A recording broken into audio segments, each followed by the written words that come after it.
Do you feel like this was a proper punishment for what Michigan was found to have done?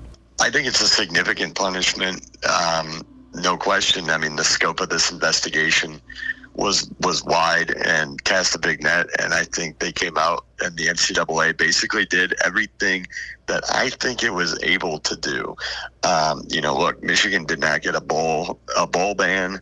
They did not get vacated wins, and I think that was kind of where the line was drawn in the sand from what the NCAA was literally able to do. But look, I think these are significant punishments in that they hurt what Michigan cares most about, and that is the brand, right?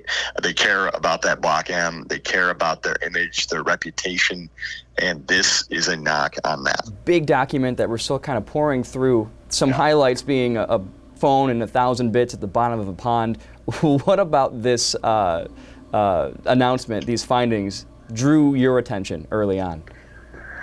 Well, I think that the biggest thing that drew my attention was that the NCAA used very serious language in regard to Michigan during this alleged, I guess not really alleged, but during the sign stealing scandal. The NCAA paints Michigan as kind of a lawless institution that had no regard for rules, regulations, and the NCAA, and they didn't have regard for their own in-house compliance people. There are many coaches quoted in this document who go off on what they thought about compliance. Chris Partridge, again, cleared in the investigation.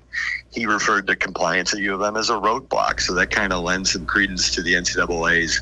Really, their overall thesis is that Jim Harbaugh ran a lawless institution, and I think that that's the most damning thing that you can say about any CEO of a company or a head coach of a football program, is that you ran the wild, wild west, essentially. That's kind of what the NCAA is saying.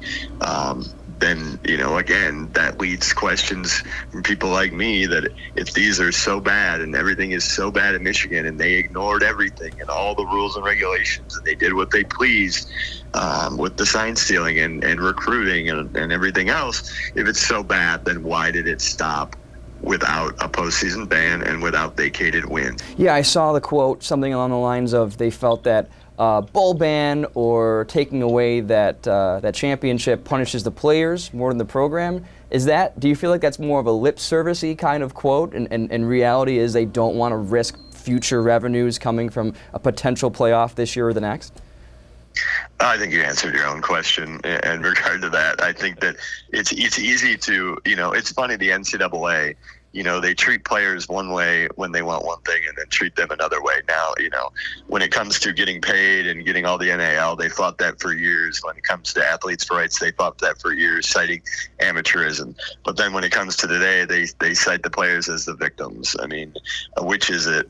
I think that in this day and age, citing the players, not punishing the players, I'm not sure you're punishing the players if you're, in this era where players can move on as they please. I mean, the NCAA could have opened up a transfer window for players to leave if they wanted to amidst this bowl ban.